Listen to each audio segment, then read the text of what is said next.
The limitation of judgment is it's masking what's truly going on at the human level. And if we can speak instead at that human level, we can reach a lot more understanding and move together as a society to make things better.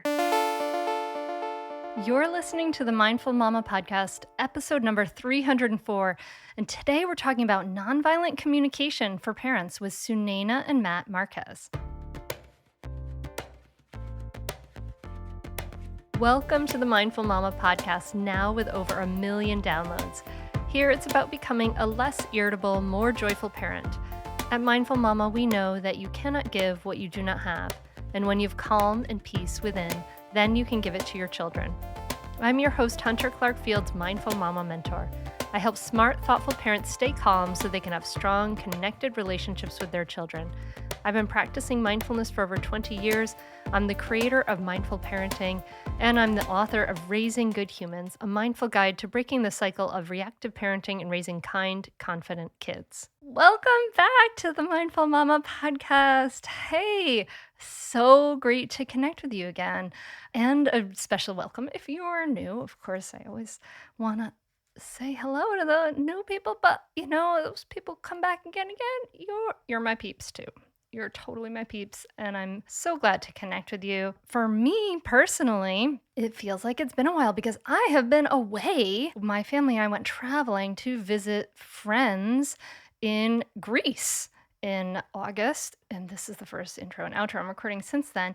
But it's so appropriate that we're talking about communication here today because it was such a big highlight of the trip was communication, learning some Greek, and all the different nuances of communication, Communication is really this thing that can be endlessly studied and perfected. I wish we taught it more in schools, but I know that as you and I learn it more and practice more skillful communication in our families, I know it's going to be better for the next generation. I know that. Maybe they won't learn some Greek, but I can teach you a little Greek if you want. You could say Kalimera to say hello, good day. Kalimera. Or yasa, anyway, is like hi. So that's my Greek lesson for today. But it's amazing how your tone of voice and all of those things matter so, so much. But Greek aside, you are going to love this episode because I talked to Matt and Sunaina Marquez. They're founders of the Happy Wanderers Club, which is all about communicating using nonviolent communication. So you may have heard of nonviolent communication. One of the things I studied in creating mindful parenting and writing Raising Good Humans. And with nonviolent communication, or NVC, we're learning to hear our own deeper needs and those of others. And so it really has a beautiful emphasis on deep listening. And it really helps us to have compassion and to create a deeper connection, which is really, really beautiful. So there's some incredibly important takeaways that I want you to look out for. One is that just taking that first step towards softening can really positive change in negative interaction. And I know that involves a lot of other work, involves us reducing our stress levels overall and all kinds of things, but it really is the key, right? And then also we can find empowerment. We can find some freedom by actually taking responsibility for our own feelings. So we're going to dive in deeper to that and how empathy and non-judgment are key to finding a deeper connection and understanding. So our brains are primed towards judgment. That's normal. It's the way we are, but we can practice non-judgment and starting to practice to be a little more open-minded, a little more curious, a little bit more wondering what's going on rather than deciding whether this is right or wrong, good or bad, immediately. This is going to be a powerful episode, really important one. I love, love, love talking to Sunaina and Matt. They're totally up that mindful mama alley. And I think that you're going to find a lot that you love about this episode, so I can't wait for you to dive into it. And before we dive in, I just want to let you know that you can see clips of the video from this episode, as well as a lot of short teaching sessions from me over at the Mindful Mama Mentor YouTube channel. So just go to YouTube, search for Mindful Mama Mentor, like and subscribe it, right? So we can grow the channel and get this information out to more parents. If you've found some ahas here, it's a great way for you to share it around on social media. And if you are interested in taking the work deeper that we talk about today, you're interested in learning more about the Mindful Parenting membership, go to mindfulparentingcourse.com. You can get on the wait list. We'll send you some information because all the work we talk about here in this episode is the work that we do in mindful parenting. So keep that in mind. And if you like what you hear today, go to mindfulparentingcourse.com and get on the wait list, and we'll send you some great free info. So, all right, that's it, my friend. So glad you're here. So glad to connect again. Without further ado, join me at the table as I talk to Sunaina and Matt Marquez. Sunaina and Matt, welcome to the Mindful Mama podcast. I'm so happy you're here. Thank you for having us. We're thrilled to be here. Yes, thank you so much. We're really excited. So as we've said, I'm so excited to talk to you because when I created Mindful Parenting in 2015 or whatever it was, NVC was one of the big communication styles I studied. I looked at NVC and I also looked at parent effectiveness training and got trained in that. And looking at these communication styles that are so fascinating, that have been around for a long time, and can really transform the way we communicate, the way we think about ourselves, all these different things. And yet it's like still not, I feel like it's out there. It's really, really out there, but it's not quite percolating. I want it like in the school systems. Anyway, first, maybe you could tell us what is NVC and nonviolent communication? We'll probably call it by NVC throughout this podcast. We're talking about nonviolent communication created by Marshall Rosenberg. Mm-hmm. He and Thomas Gordon, who created parent effectiveness training, were both studied under the same teacher, who I forget that guy's name. So maybe you can help me with that. But tell us what nonviolent communication is. And then I'd love to hear what brought you to it personally. Sure. So I think the best way I know how to explain what nonviolent communication is to kind of share some of the struggles we have had with our now 9-month-old daughter, Inara. And we're first-time parents. So this example that I'm going to share is our struggles with nap time. We had no idea nap time would be so difficult.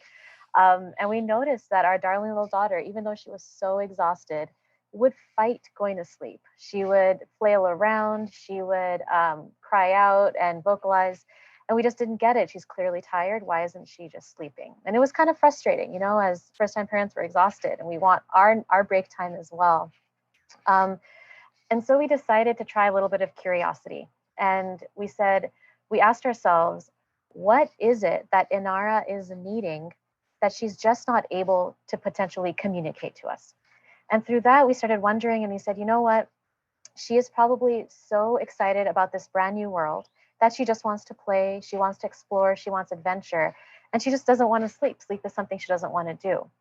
And when we were able to kind of have this curiosity and look for those underlying needs that she might have, we were able to come up with strategies to get both of our needs met. So now if she's resisting nap time, we just hand her a toy or like an orange or a piece of fruit, and she'll just play with it and fall asleep.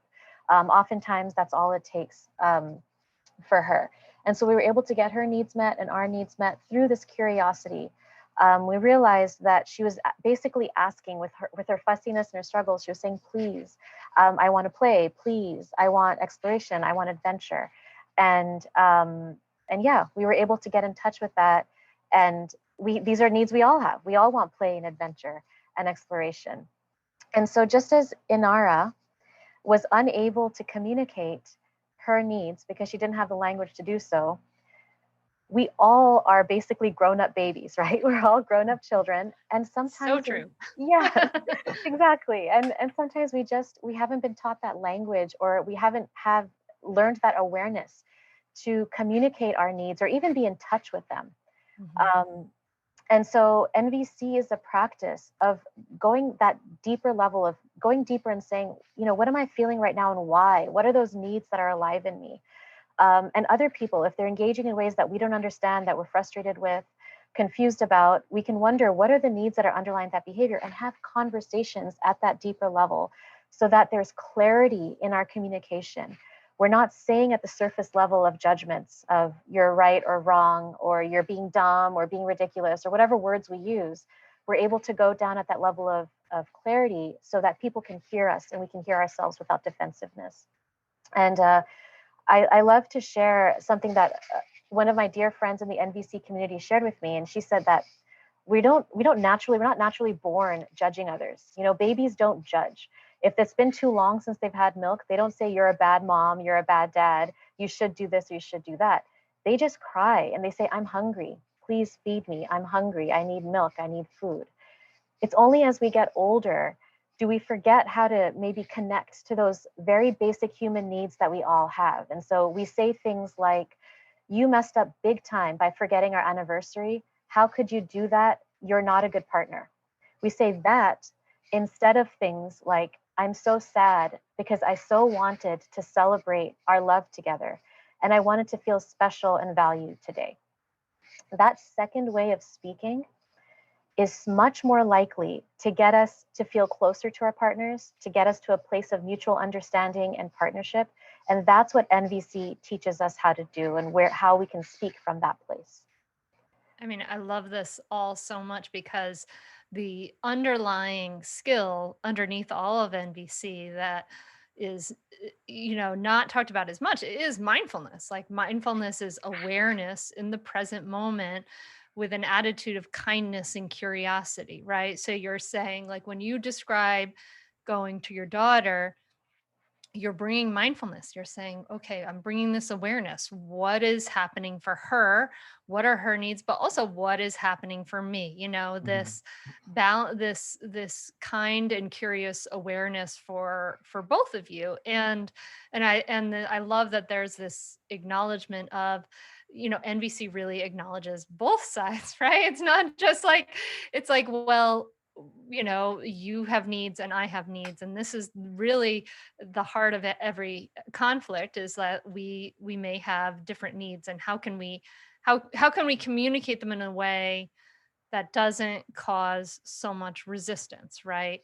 It's interesting, I think you're right, like that don't we aren't born judging people, but sometimes I've, as I've watched like my daughters grow, I've wondered, like, well, like with my first daughter, like I was not very skillful for the first X number of years. And but like sometimes it seems like blaming, it seems like a natural human tendency. Like, the as we have get a sense of self, that small ego, like we want to protect, that ego wants to protect ourselves. And so to say something is your fault is to protect the ego in some ways too. So there's some interesting kind of pieces around there that you're welcome to dive into, but I'd also love to see, like, what brought you to this. Like, you now have a 9-month old, or however old she is now, but obviously you were studying this long before then. So two questions there. I don't know, you Yeah, can take I whichever one you can want. I can tackle that first one, about, I mean, what you were saying I think is so true about, wanting to protect ourselves, and it's so easy to blame other people for how we're feeling. And, I actually have a pretty good example of one that happened very recently, because, for the last 5 months, we've actually been living with Sunaina's mom. And, my mother-in-law is this incredibly loving, caring, generous person who's opened up her home to us. And, she cares for our baby, hours every day. But over time, I found myself, feeling really frustrated and, kind of uneasy and maybe even angry at times, when I was around them, because I just found myself kind of wanting to nitpick all the little things she was doing, which maybe I wouldn't have done, but I just wanted to kind of just get in there, say, no, no, no, you're doing this wrong. You should be feeding her this way or doing this and this. And it was really starting to build up. I could really, there's a lot more tension, in the house. And it was really only after, talking to Sunaina, and I think really allowing myself to feel this curiosity and vulnerability, I think too, to understand, why am I feeling this way? What is causing this? And I realized that, when I was handing, my baby over to my mother-in-law, she was so excited. It was almost like she was kind of coming alive. And I was feeling so sad because I could see this relationship growing between them, and I really wanted that for myself. I didn't feel that connection with my daughter. And I was realizing that yes, I was feeling this frustration, this unease, this and even anger at times with my mother-in-law, but really the core of this, when I look deeper underneath that, is I really wanted connection with my daughter. And really only after I made that realization, I think that I feel that relief. I Mm. that this was all actually happening, within me, and I could do something about that. And so actually, just even last night, actually, we kind of sat down and had a conversation where I was able to make some requests, of my mother-in-law that I know would not have been possible, without using MVC, without having this awareness and curiosity and vulnerability. And it has been such a relief to kind of get to that place from you know being so easily like, oh, this is your fault. Why you're doing all this stuff wrong? It's like, no, I want something different. How can I figure out how to achieve that and just be happier?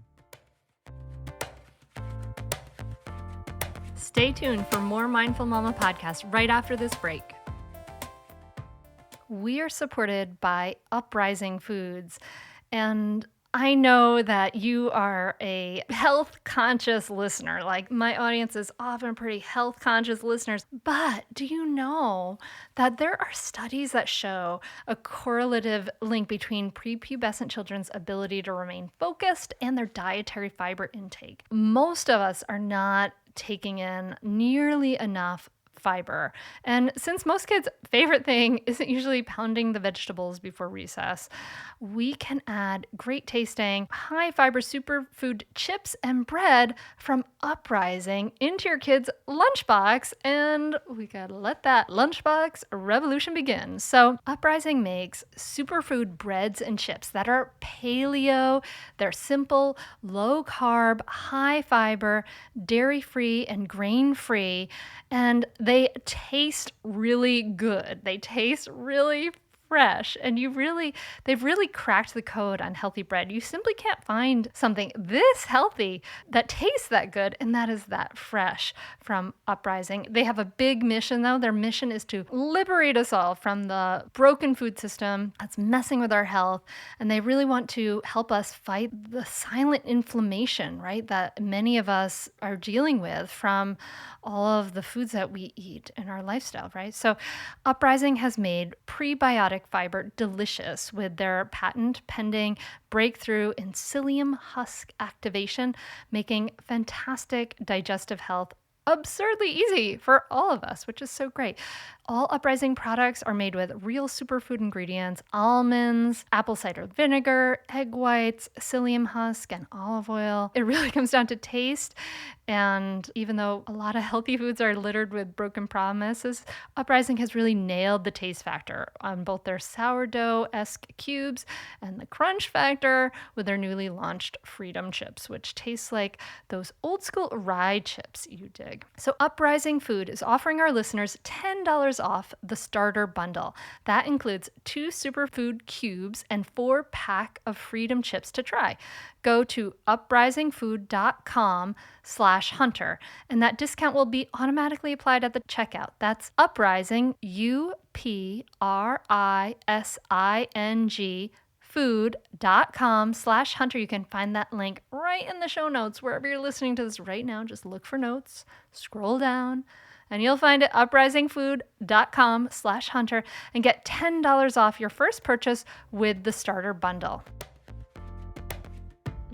Yeah, the self-awareness that requires is amazing, and it requires like some space, a little less stress. It requires a bunch of things. So, Absolutely. I love all of this. How did you guys discover NBC?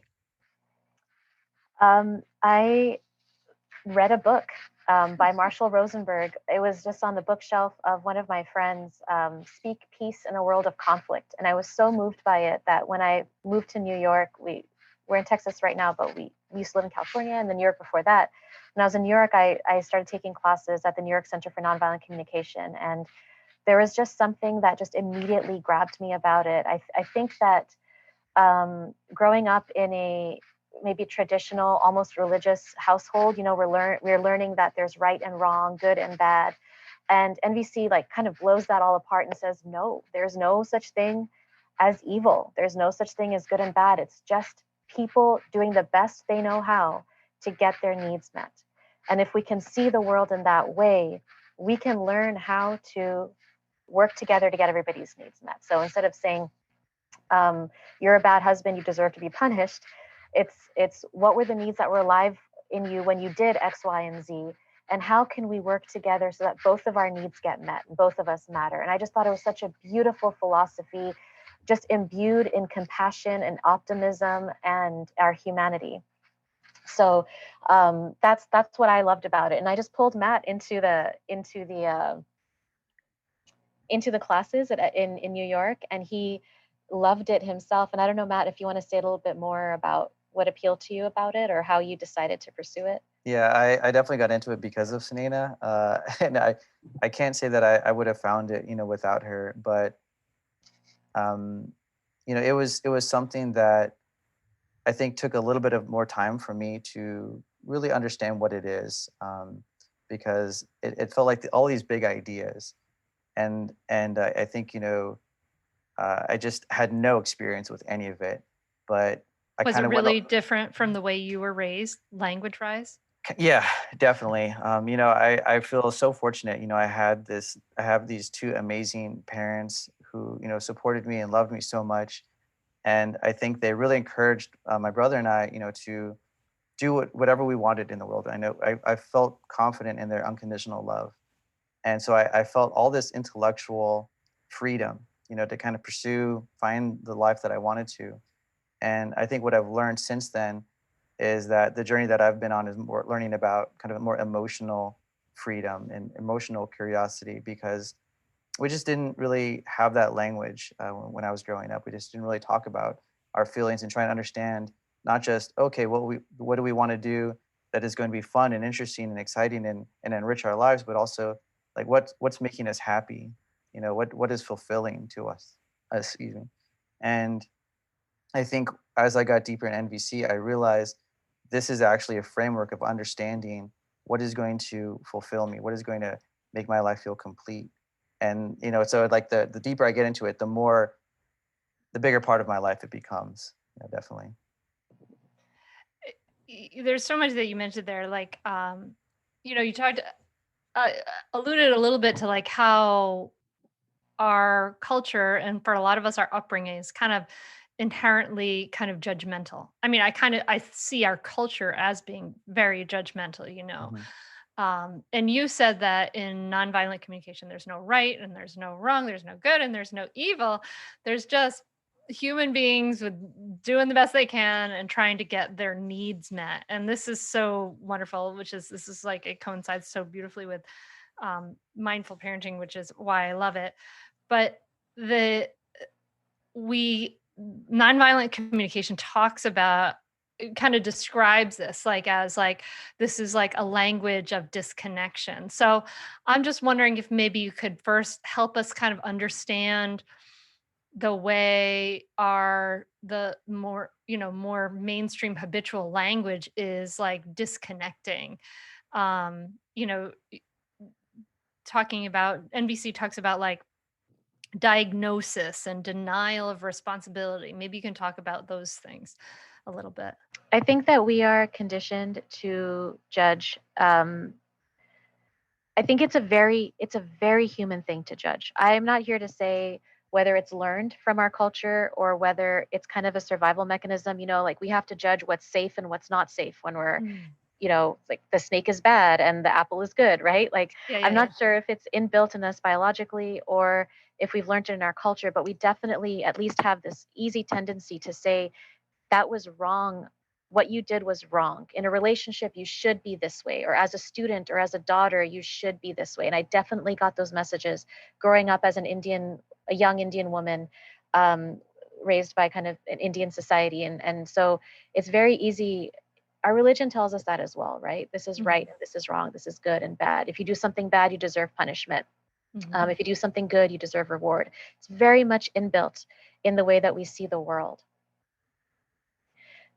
the for me, the reason why judgments aren't as helpful for me is because in my mind they are hiding what is truly going on beneath ourselves. So the example with Matt, when he wanted to blame my mom, you're doing this wrong, you're doing that wrong, he could have said, my mom's name is Seju, you shouldn't do X, Y, and Z because I want to be close to my daughter or whatever. He could go off into blaming her and judging her.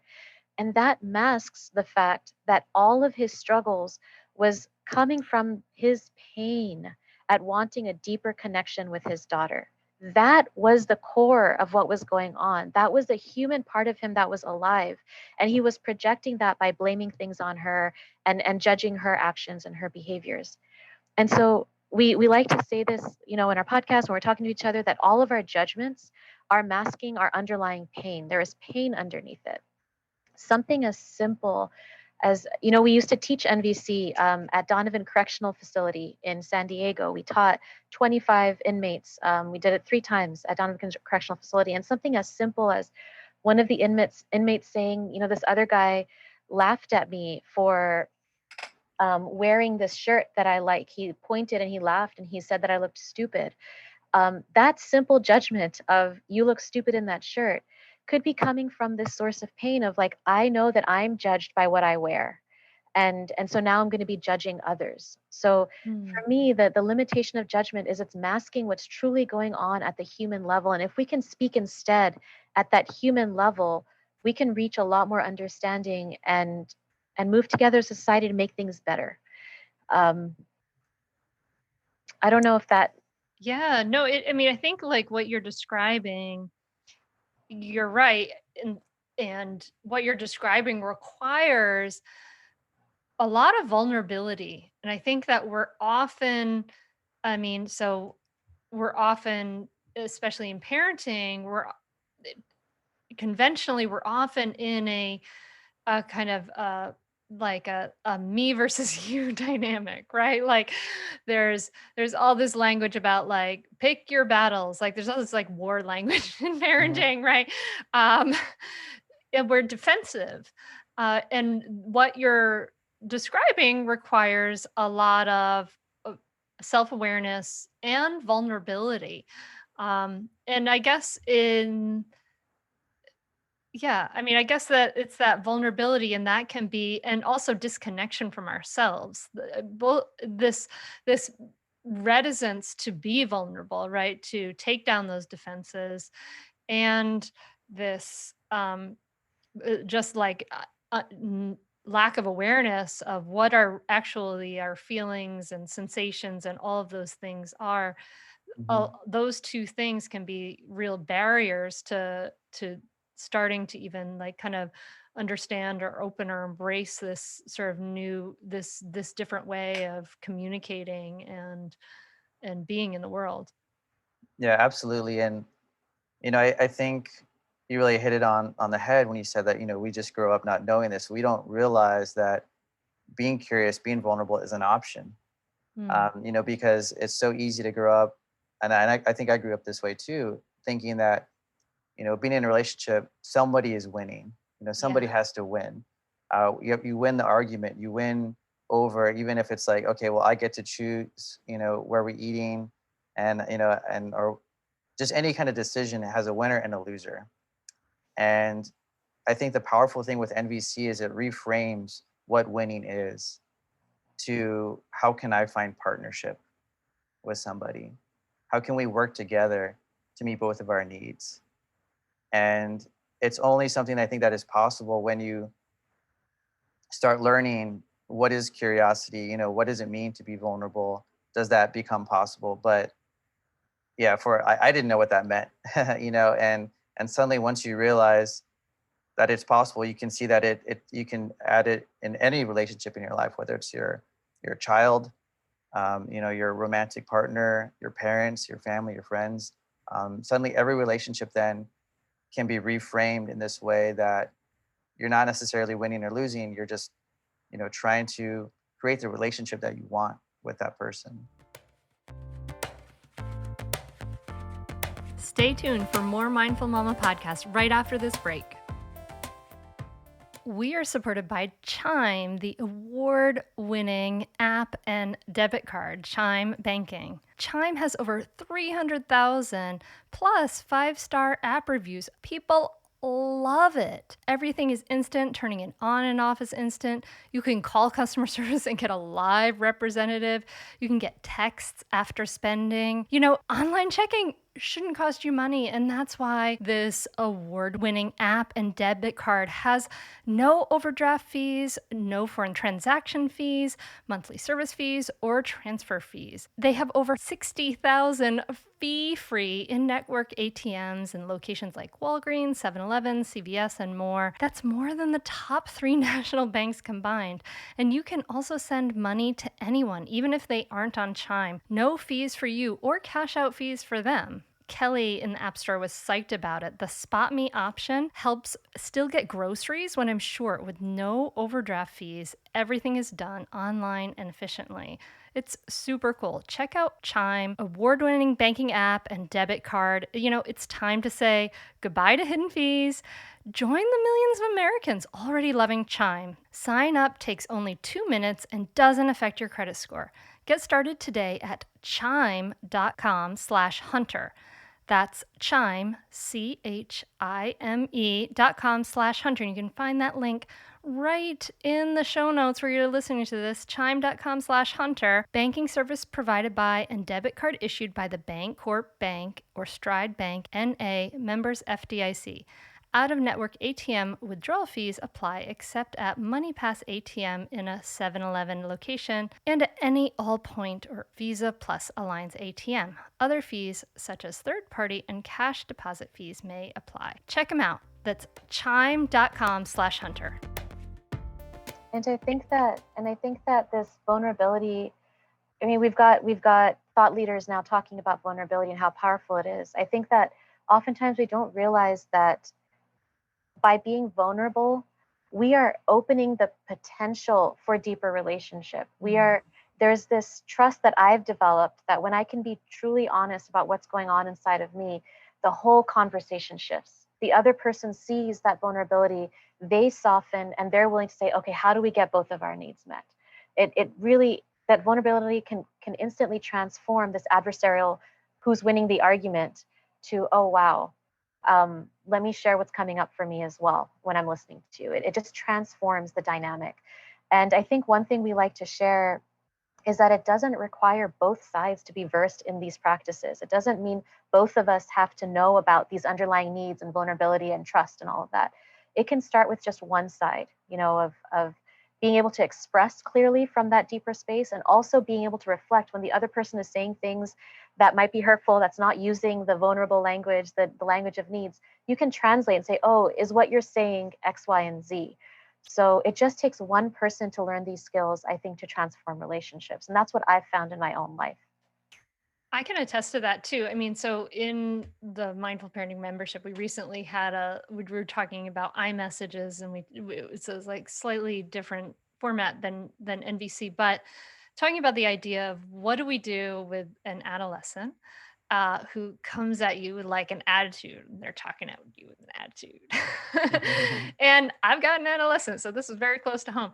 And so what I've found that when my teenage daughter just has an attitude for some reason, and I explain to her, I say, what I do is, she's defensive, and I can feel that, right? Like, and so I open up. I get into that open, vulnerable place, and it does disarm the situation. So, honey, when you talk to me like that, I feel sad. It's hard to be around you. I feel sad. It really kind of breaks my heart. And a lot of times she's just like, ugh, she just like walks away, doesn't say anything. But the next time then we have an interaction, it's less combative. It's disarmed it's disarmed her, to use that sort of language again. And so I just want to share that example of that vulnerability being a strength. Yeah, absolutely. Yes. Go ahead, Matt. Were you going to say something? You'll Yeah, get there, no. you guys. You'll get there. You got a few years, but Yeah. Gosh, we have that to look forward to. But I mean, what you're describing is something that I know we experience in our relationships, definitely even with each other. There's always this moment, it feels like, where you recognize, okay, there's a conflict, there's a difference in, our goals maybe in this moment. And it's like we can either turn it into a fight or we can maybe turn it in the other direction. And I think one thing that we've been learning to do with each other in particular is to try and make that first step. And it can be like the smallest little step. And what we found is that it leads to, like, what we call like a softening. Mm. Instead of this like hard, conflict coming up, it's like there's this that it paves the way for that curiosity, for that vulnerability. And so what we like to practice is just a little empathy exercise, which is, just guessing, like, hey, it sounds like you're feeling really mad, because I did this one thing, or because this one thing happened. Is that true? And just that little question, you could be wrong. You can be completely wrong. But then the other person might say, you know what? Yeah, you're not right there, but like it's actually like this. And then they want to share more. They want to explain instead of trying to fight and win that argument. You're actually trying to reach mutual understanding. And so you're coming together and you're actually paving the way to kind of, come back together and just completely sidestep that argument that you were headed toward. And I'd love to just build on that a little bit. Just, you talked about giving empathy, and with NVC, empathy means the feelings and needs, guessing feelings and needs. Are you feeling angry because you just wanted more respect in that moment, or you wanted more understanding, or whatever? And sometimes we do it with gritted teeth, like, we're angry, and it just takes one of us to like start that process, even if it's through gritted teeth, and it just takes the conversation a different direction, and it allows more connection and understanding and peace. And I can say that in the beginning of a relationship, when I was learning these skills, I would always offer that to Matt, and he would kind of like after a while say, like, I feel guilty, like, I'm saying all this harsh stuff and you're just giving me empathy in return. And I'm so sorry that I don't have those skills myself, but thank you. Like, it helps resolve, it helps us understand each other. Now he's totally leapfrogged me, where he's the one in our arguments who starts off that process, as hard as it may be for him. And I'm just so grateful that we have that tool to rely on, so that we can Mhm. use our conflicts for understanding. Yeah, it is really, really hard to stay mad at somebody who's giving you empathy or is trying Yeah, to give just you trying to empathy. understand Yeah, what's happening in your heart. It's yeah. It must be frustrating if you really like you're on like a little rampage and you really want to be mad occasionally, right? You're like, darn, I can't. But I've dealt with that before, and sometimes I mean, like, I don't want empathy right now. Okay, leave me alone. I want to be mad, and that's part of it too. And then you take a break, and then you come back, and so yeah. And actually that's even something that we ask each other sometimes. And because sometimes, you just want to vent, you just want to like complain, you don't want to yell, you want to do something. And sometimes we'll ask each other like, well, hey, do you want empathy? Like, no, I just want to yell right now. I just want you to That's okay. listen, or Yeah, I just want whatever. you to listen. Yeah. now, so I want to just kind of, we definitely touched on a bunch of the benefits here, but if you could give us kind of a quick snapshot of kind of the before and after, like what are the benefits that you see of starting to practice this? The number one thing is just closer relationships. I said across the board, all my relationships have improved. Even if I don't give empathy, I can guess in my head what might be going on with that other person, take things less personally, less conflict. So, absolutely, in all of my relationships. Um, and one of the major things I found is just understanding myself better when I'm having really difficult emotions. I can take that moment and I can ask Matt, can you help me talk through this? Or I can talk through it myself and just get to the core of what's going on. And I've seen it over and over again. When I can dive down to that need and that feeling, there's relief of understanding. And then I can come up with strategies of, well, if I want more connection, what do I need to do to get that met? I can give you a quick example of my relationship with Matt when we were first dating. I had this dream growing up that I was going to find my purpose in my relationship. I was going to marry somebody who was going to show me what my life purpose is. I wanted to save the world, help the kids in orphanages, or whatever it is. And I was going to find someone who was going to show me the way, and we could work together on that. And I met Matt, this lovely man who wanted to love and be loved and have a family and build a life with someone. And it was in the back of my mind, but what about my purpose? What about my purpose? And then I took an NVC class and we learned about how you can have different strategies to meet your different needs. And it just clicked.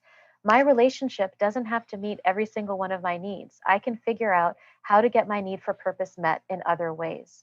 And so, this emotional slavery, I don't know if that's what you meant, Hunter, when you said those words, this idea that my partner has to meet all of my needs it's not healthy. And I was able with NVC to understand I can know what my needs are and figure out strategies to get them met in different ways. And it just so happened that Matt and I ended up doing this work together. So I do find my purpose through him.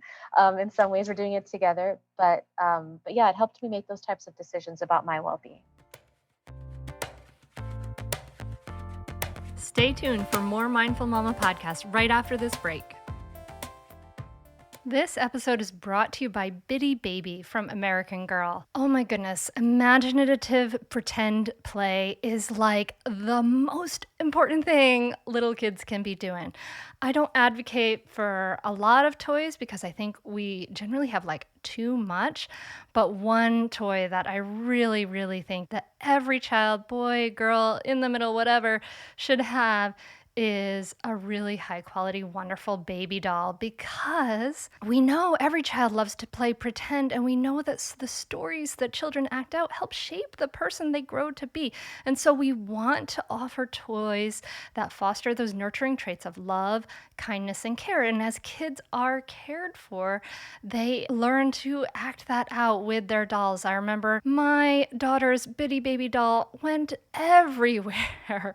She did everything. She went with her in strollers. She went with her in wagons. She went with her in a little sling she made. It was so adorable. Both girls loved their baby dolls so much, but Maggie's baby dolls wore out faster, and Sora with her Bitty Baby doll, that baby lasted and lasted, because not only are they super huggable and soft and wonderful, but the dolls are really meant to last. The quality is very high. Everything is made to the utmost detail. The dolls have all kinds of different skin colors and eye colors. They have customizable dolls. They have accessories. They have outfits.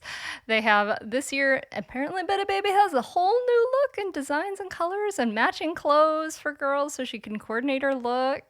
But also you're going to find like real, modern accessories like real wood furniture, as well as an adorable baby carrier, which is so awesome. So, if you're getting a Bitty Baby for your older child, that child can mimic you holding the baby. It's so sweet. So Bitty Baby offers an array of playtime combinations that offer unique, nurturing, and grows imaginations, from feeding to dressing to playing with the baby to taking them on the go. Your child's gonna love having those fun, imaginative moments and all of that creativity. Teach your child that kindness is the ultimate gift with Bitty Baby.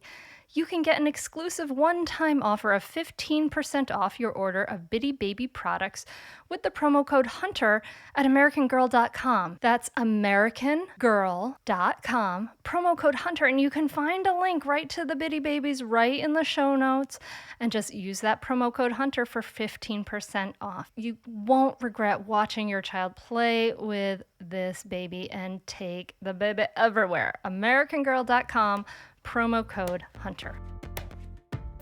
It's like a radical responsibility. There's a big component of responsibility that's really woven all throughout NVC. And Yes. it talks about taking care, taking responsibility for your own feelings in a major way too, right? Absolutely. Just as Matt's example, it's not my mom's fault. He had pain inside of him.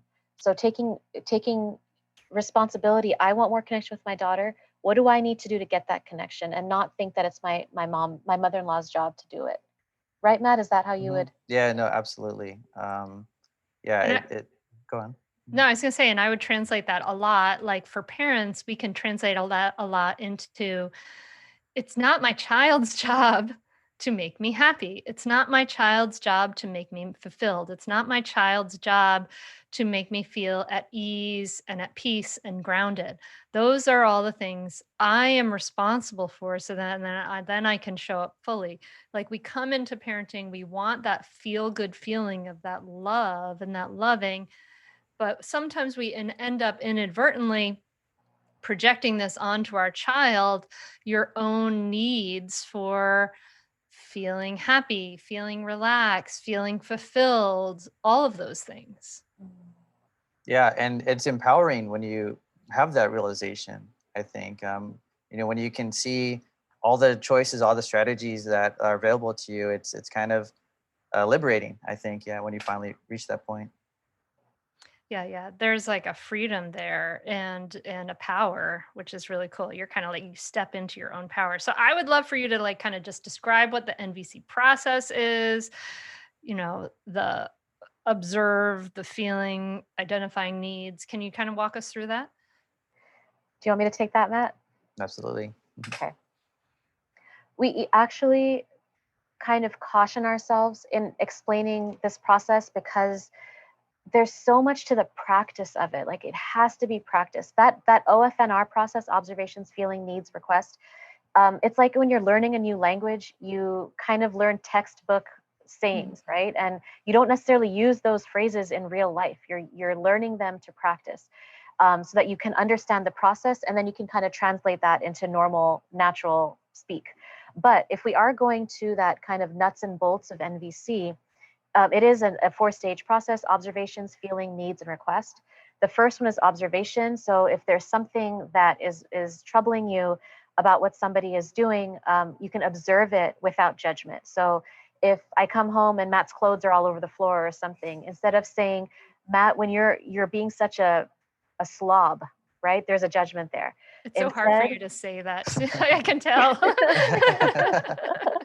yeah. Well, yeah, so that's like a harsh judgment. And instead of saying that, it's like, Matt, when I came home and I saw your clothes on the floor, so whatever can be videotaped, you can see in a video camera, for instance. It's a judgment free. And that takes practice, by the way, because a lot of the times the things we say, we think they're judgment free and they're not. So that takes practice. And then so when I saw your clothes on the floor, I felt, and then you use a feeling word. And back to what you were saying earlier, Hunter, we often confuse emotions with things that come after the words I feel. So sometimes we say, I feel disrespected, or I feel taken advantage of, or I feel abandoned. There are all of these words that imply judgment, that you've abandoned me, you're taking advantage of me, you're not respecting me. A feeling is an emotion that arises. And we actually have a list of these feelings on our website if you want to check it out, thehappywanderersclub.com. And it's emotions. So for instance, when I came home and I saw your clothes on the floor, I felt really tired and frustrated. And then the next step is need. What need of yours wasn't met? So we also have a list of needs on our website, which really helps get down to these universal needs that every human being has. So you won't see things like money or fame or things like that on the needs list, because those are not universal needs. Those are money is a strategy to get our needs met for maybe comfort or safety or whatever. So that list has the list of the universal human needs. So I may say, when I come home and I saw your clothes on the floor and I felt really tired and sad and frustrated, because I really need order and ease when I come home from a long day at work. So order and ease are needs on that list. So that's observation, feeling, needs. And then you can hear, what comes up for you, Matt, when you hear that. And then he can use NVC language to share with me what he's feeling. And then at the end is the request. And the request is, would you be willing, when you know that I'm coming home, would you be willing to just take a quick look around the house and see if you can pick up anything before I come home? Because that really would help me feel that ease and order when I come home from work. And then the characteristic of a request is it's not a demand. You're not saying do it or else. You're saying, how does that sound to you? And so Matt can respond and say, that's really hard for me because when you come home from work, I'm really busy. And then you can have a dialogue of strategies that you can both agree on, so that my need for order and ease are met and his need for order and ease are met, or whatever other needs he has. So those are the 4 steps: observation, feeling, needs, request. And they take a lot of practice, but when you're able to do it, Hunter, I really think NVC is like a superpower, because you can speak and communicate in a way that is so much easier for the other person to hear and want to cooperate with you.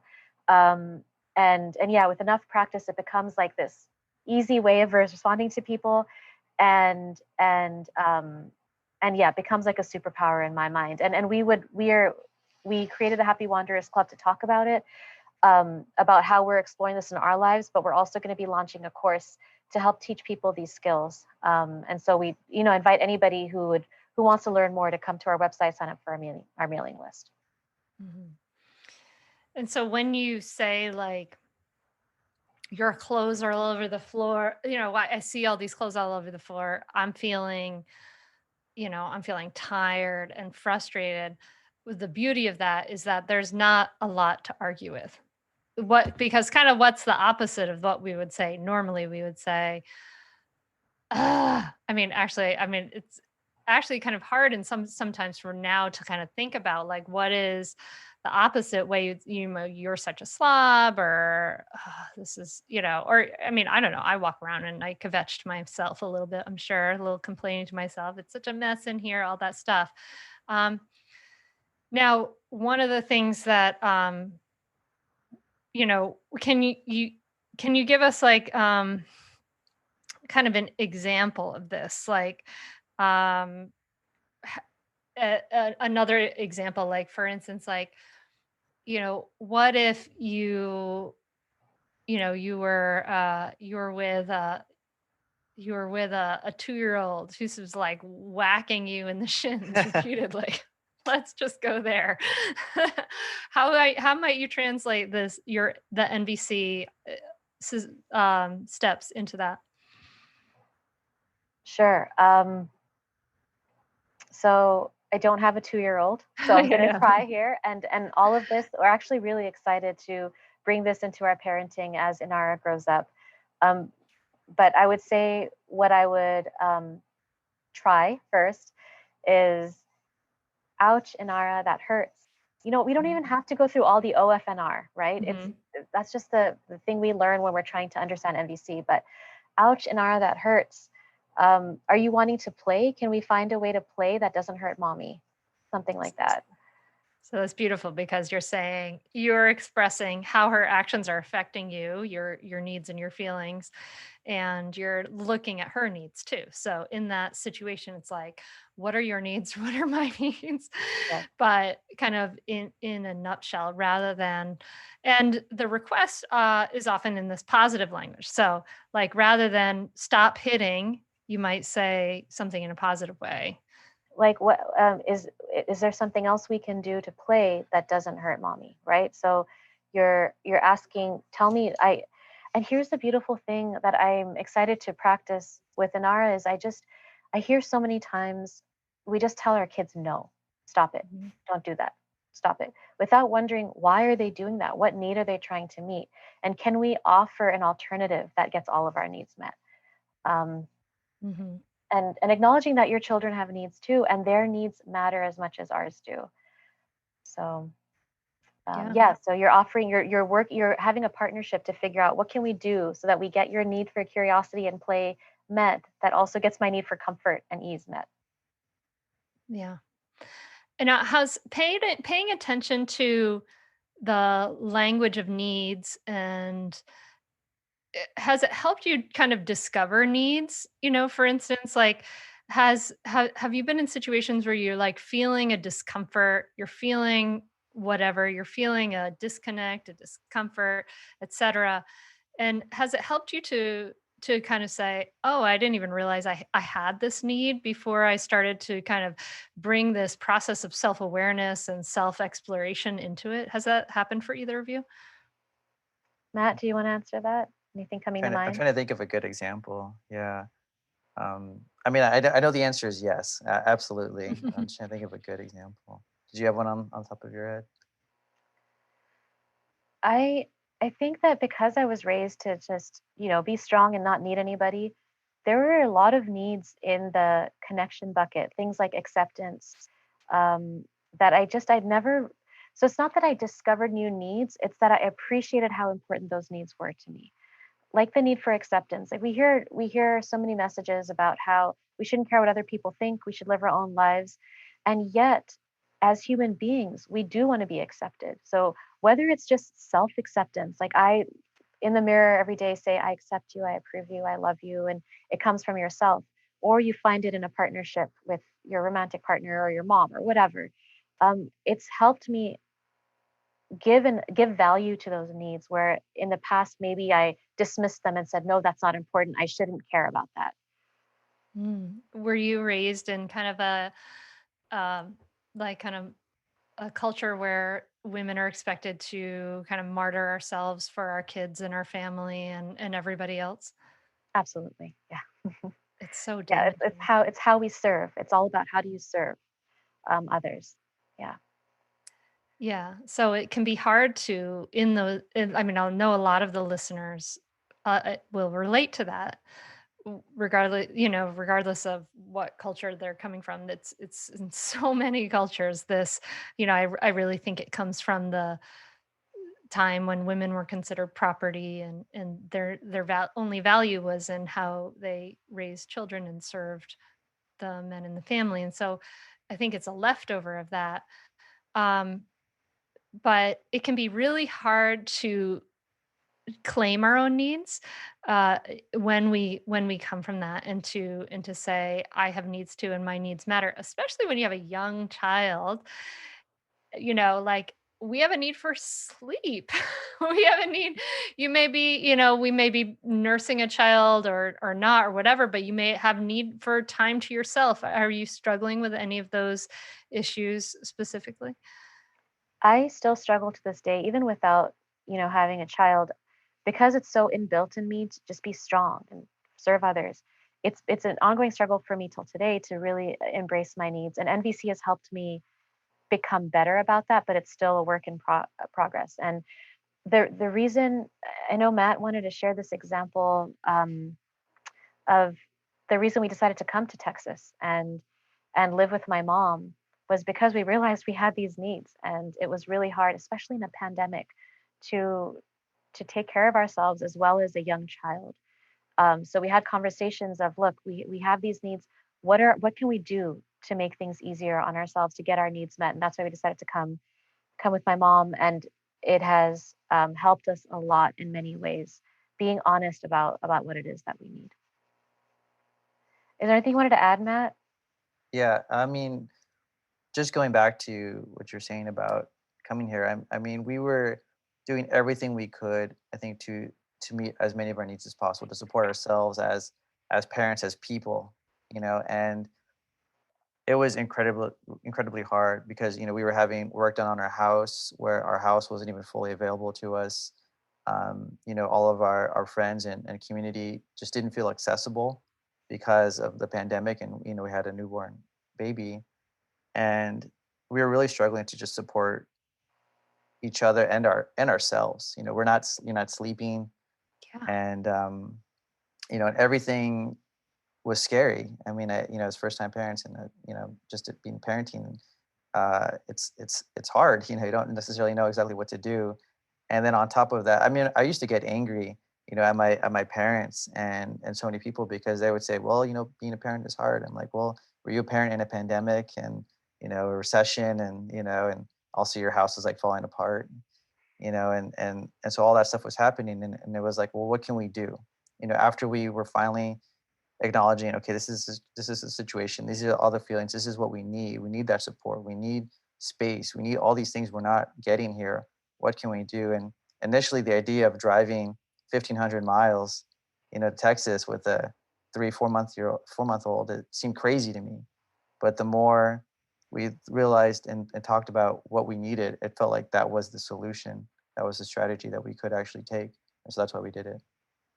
Yeah, greater needs require greater resources, Yeah, you know, and you were able to identify that you had some big needs going on, yeah, yeah. like there's a lot of needs there. And I what I want to kind of highlight from what Matt and Sunaina said there is the awareness of what their needs were and not and an attitude of we can figure this out. We can get our needs met rather than I just have to suffer through this. We just have to push on through. And what you brought to that was curiosity, right? Which is a mindfulness, curiosity and awareness, which is all about mindfulness, and and and some creativity, which I think is really beautiful. And I don't know how many solutions you like or conversations you went through to get to this like one solution that you're testing out and going with right now. But like we often think like, we don't push ourselves through to like go through like, can I come up with like five more solutions? Can I that creativity, that curiosity. And I appreciate that the way you brought that to the forefront. Well, this is so cool. Dear listener, you should check out Nonviolent Communication by Marshall Rosenberg, old classic, wonderful book. And as Sunaina and Matt said, they have a podcast, The Happy Wanderers. Do you have any final words that you want the listener to leave with? Maybe if somebody's discovering NVC for the first time and this has sparked their curiosity. I would say join us for the ride because we're learning how to apply this stuff to our lives. It has changed my life, absolutely, clearly changed my life. And I think you were hinting at this earlier, Hunter, about how we want this to be taught in schools. It's such a powerful tool, and it hasn't gone mainstream yet. And that's one of the reasons we're doing this work. We're going to be launching the course. So we're doing the podcast is because we want this to go mainstream, and um, because it has a potential to transform relationships all over the world. I think so. That's my message: is join us. We would love to learn along with you. Yeah, and just to add on onto that, I think, even if you have great relationships with your kids, with your parents, or like I feel like I have a great relationship with my parents, but learning NVC, I was able to understand even more and express more of my gratitude for how they've raised me, and and so it strengthened my relationship with my parents, and I believe as our baby grows up, I'll be able to express to her, all of my feelings, and just I think it'll strengthen our relationship even more than it would have been possible without knowing it. So it almost doesn't matter at what stage, what kind of relationship you have with people. It's always possible to make them stronger through NVC, I believe. Thank you guys so much for coming on the Mindful Mama podcast. Thank you for doing the work that you're doing and sharing it with everybody. I really appreciate that, the bringing it to the forefront and making it accessible in your own particular voice. It really matters. And so I appreciate that. Thank you. Thank you Thank so much you. for having us. Yeah. I love what Sunaina and Matt had to say about softening. Like the pace of our life and all these different things, they can lead us to be, and the like achievement orientation of our society can lead us to be so like hard and rigid and fixed. And that softening really, really is the key. And all the things we talked about here in this episode is the work that we do in the Mindful Parenting membership. So if you liked what you heard today about improving your communication, about softening, about being more mindful, and if you're ready to take it deeper, you're ready to turn things around and transform your family life, check out the Mindful Parenting membership, get on the waitlist. It's at mindfulparentingcourse.com. And I'll send you some great free stuff when you get on the waitlist. And when the time is right, we'll open the doors and maybe you can join the hundreds of families around the world who are part of this revolution. We'd love to have you too. So I love doing the podcast. I love offering this, but the people I help most are those that join Mindful Parenting. So it's awesome. Mindfulparentingcourse.com and join the waitlist. And that's it, I think. I am going to have another short solo episode coming out Friday, so make sure you're subscribed, and if you like it, leave ratings and stuff like that. Share it with friends. Tag me. It's so great when you do that. I love it, love it, love it. And get your copy of Raising Good Humans. You want to take it deeper, you want to take the next step. Get Raising Good Humans. It's on audiobook. Someone else is narrating it. Have you listened? I think you can get it on Audible or something like that and listen to the first couple bits of it. And it's this other voice. I asked them if I could narrate the audiobook, but they said no. So there's some other person narrating it. It sounds so weird to me. I don't know. I'm sure it'll sound normal if you want to listen to it. Get the audiobook. It'll sound normal pretty soon. And that's it, my friend. I'm so glad to connect with you. I'm really glad to be back from my travels. Going away gives you this perspective on what you have right here.